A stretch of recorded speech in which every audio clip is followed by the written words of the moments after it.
কোনো সংবিধানের খামেবন্দি 106 ঠিকানায় পাঠানো কোনো কোড নাম্বারের চিঠিতে এই সরকার গঠিত হয় নাই।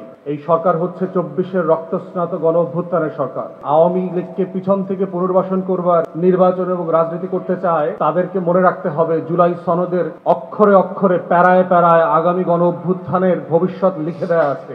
24-এর শত শত হাজার হাজার শহীদ আহত পঙ্গু ভাই বোনদেরকে অস্বীকার করা হবে তারা বোকার স্বর্গে বাস করছেন। আওয়ামী লীগকে দেখেন, বাংলাদেশের ইতিহাসের সবচেয়ে লম্বা সময় বৈধ অবৈধভাবে জোর করে ক্ষমতায় থেকে সেই দলের নেতারা আজকে সীমান্তে লুঙ্গি পরে পালাইছে। তাহলে বাংলাদেশের রাজনীতিতে সে যত বড় রাজনৈতিক দল হোক না কেন সে নাই হয়ে যাবে। এই নাই হওয়ার ইতিহাস আমরা এই বাংলাদেশের ইতিহাসেই বহুবার দেখেছি। জুলাই সনদের যেই জায়গাতে এসে আমরা দাঁড়িয়েছি স্বাক্ষরবিহীন অবস্থায় কিন্তু ইটস এ ন্যাশনাল কমিটমেন্ট, কারণ এই সনদের ড্রাফটটা কিন্তু ইতিমধ্যে আলোচনার ভিত্তিতেই সবাই একমত হয়েছে। স্বাক্ষর করাটা শুক্রবারে, আগামীকালকে হচ্ছে একটা পিওর টেকনিক্যাল সিম্বলিক জায়গা।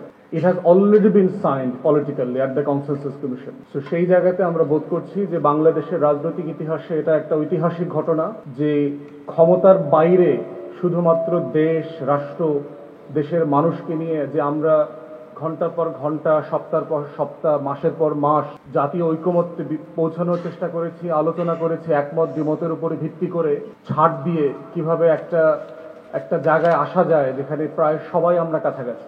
আমরা এর আগেও বলেছি যে এবি পার্টির পজিশন হচ্ছে যে এই সরকার হচ্ছে গণ অভ্যুত্থানের ম্যান্ডেট নিয়ে গঠিত একটা সরকার। কোনো সংবিধানের খামেবন্দি 106 ঠিকানায় পাঠানো কোনো কোড নাম্বারের চিঠিতে এই সরকার গঠিত হয় নাই।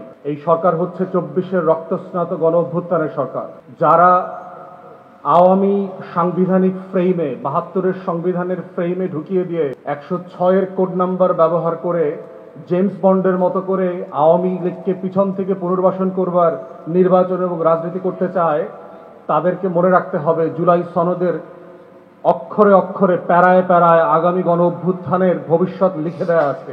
অতএব যদি কেউ মনে করে যে কোনো রকম সাংবিধানিক ক্যারিকাচারের মধ্য দিয়ে গণ অভ্যুত্থানকে অস্বীকার করা হবে, 24-এর শত শত হাজার হাজার শহীদ আহত পঙ্গু ভাই বোনদেরকে অস্বীকার করা হবে তারা বোকার স্বর্গে বাস করছেন, তারা বাংলাদেশের জনমানুষকে এখনো চিনতে পারেন নাই, তারা এখনো 91-এর ফ্রেম দিয়ে 106-এর কোড নাম্বার ব্যবহার করছেন।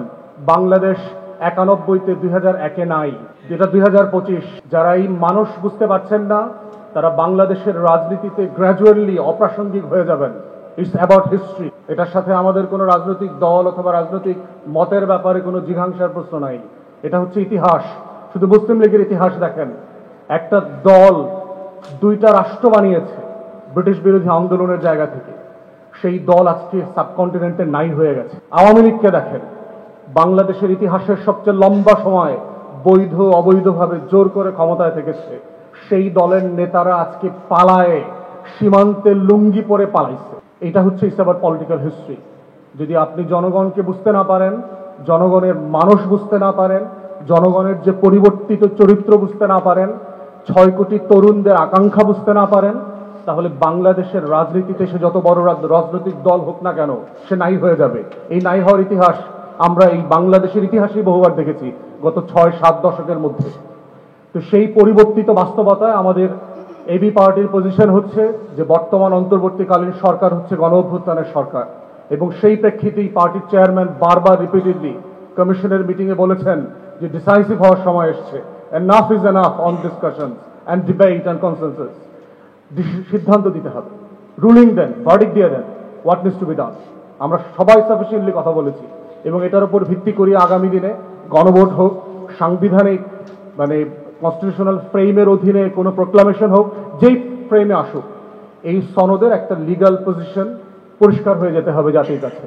এবং তা না হলে যত দেরি এটাতে হবে তত বেশি হচ্ছে জাতীয় নির্বাচনের যে চ্যালেঞ্জগুলো আছে সেগুলো মোকাবেলা করার জন্য আমাদের জন্য ঝুঁকিপূর্ণ হয়ে যাবে। তো সেই বাস্তবতায় আমরা বোধ করছি যে একটা নতুন বন্দোবস্তের রাজনীতির আলাপ যারা আমরা তুলেছিলাম, সেই জায়গা থেকে সময় এসছে যে একটা প্রসেসের মধ্য দিয়ে কিভাবে ক্যান্ডিডেট সিলেকশন করতে হয় এবং আমাদের ক্ষুদ্র জায়গা থেকে আমাদের প্রার্থী সিলেকশনের প্রসেস পার্টি চেয়ারম্যান ইতিমধ্যে বলেছেন আপনাদেরকে। তো আমি আজকে এই ইন্ট্রোর পরে অনুরোধ করব যে এই প্রাথমিক মনোনয়নে যারা সিলেক্টেড হয়েছেন তাদের ব্যাপারে ফার্দার নাম ঘোষণা করা সহ বাকি অংশ পরিচালনা করবার জন্য পার্টি চেয়ারম্যান জনাব মুজিবুর রহমান মঞ্জুকে। মঞ্জু ভাই।